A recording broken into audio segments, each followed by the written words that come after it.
Salam sejahtera bagi kita sekalian. Assalamualaikum warahmatullahi wabarakatuh.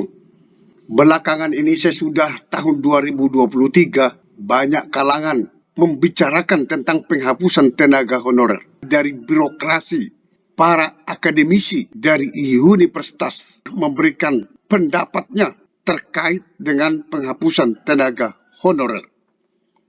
Penghapusan tenaga honorer berpotensi memunculkan gugatan sosial. Saya kutip dari Bangka Pos, membuat judul akademisi sebut penghapusan tenaga honorer berpotensi memunculkan gugatan sosial. Ini diposting pada tanggal 20 Januari 2023. Penghapusan honorer sudah terdengar gaungnya sejak tahun 2022 yang lalu. Setelah Kemenpan RB mengeluarkan suratnya tertanggal 31 Mei 2022. Menariknya, dalam isi surat memuat penetapan penghapusan tenaga honorer pada tanggal 28 November 2023. Sehingga dipastikan tidak ada lagi pegawai berstatus honorer di instansi pemerintah. Dosen Hukum Tata Negara Fakultas Hukum Universitas Bangka Belitung, Muhammad Saiful Anwar, menyebutkan data pegawai honorer yang ada di Indonesia cukup besar, yaitu sebanyak 2.360.723 orang. Jika menelisik ke belakang dalam pendataan dilakukan oleh BKN, menyebutkan bahwa pada tahun 2022, data pegawai honorer yang ada di Indonesia sebanyak 2.360.723 orang. Yang menarik, dari data besar tersebut, BKN menyebutkan bahwa masih ada honorer yang bekerja lebih dari 11 tahun sampai 15 tahun tidak dimasukkan dalam program pengangkatan tenaga honorer menjadi ASN pada tahun 2015 yang lalu. Berdasarkan data BKN tersebut, maka dapat diambil poin pentingnya bahwa kebutuhan honorer penting. Namun, pengangkatan honorer menjadi ASN terkesan jalan di tempat dalam proses pendataan. Oleh sebab itu, pemerintah pusat mencoba mengambil kebijakan, yakni penghapusan tenaga honorer. Akademisi tata negara ini menyampaikan secara administrasi kenegaraan, hal itu bisa dilakukan. Namun, juga perlu dipikirkan terkait tindakan pencegahan efek samping dari penghapusan tenaga honorer tersebut.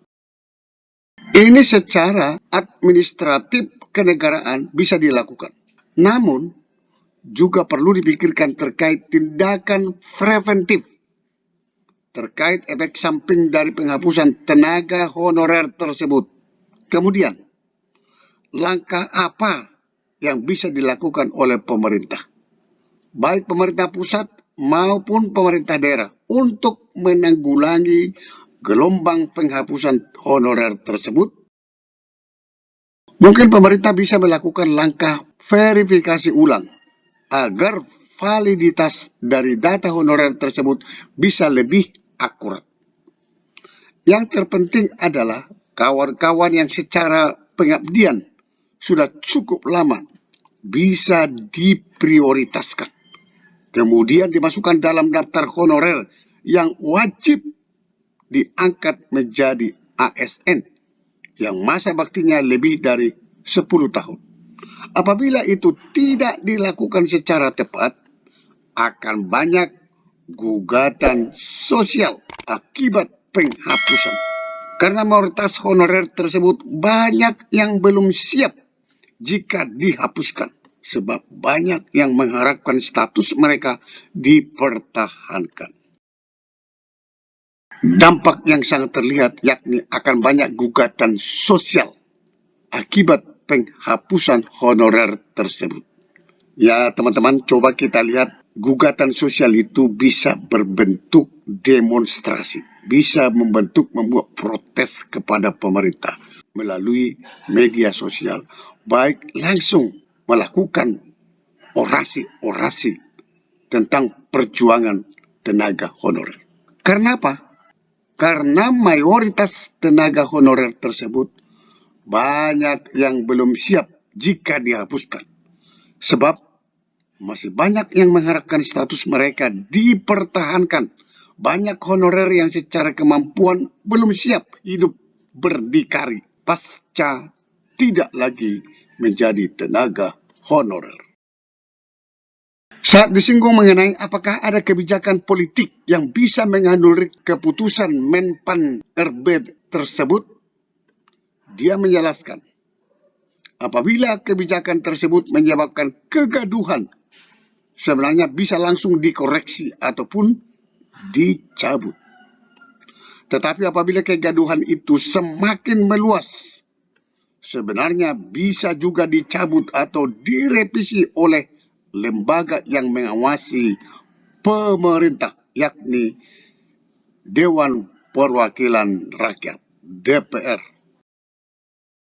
Saiful berpendapat, walaupun kebijakan ini tidak berpengaruh terhadap stabilitas politik, pemerintah pusat wajib waspada terkait dampak baik dari segi pemerintahan, ekonomi, sosial maupun budaya. Sampai ketemu pada video berikutnya di channel ini. Jangan lupa dukung terus channel ini dengan cara klik subscribe, like, dan loncengnya. Semoga bermanfaat. Wassalamualaikum warahmatullahi wabarakatuh. Shalom.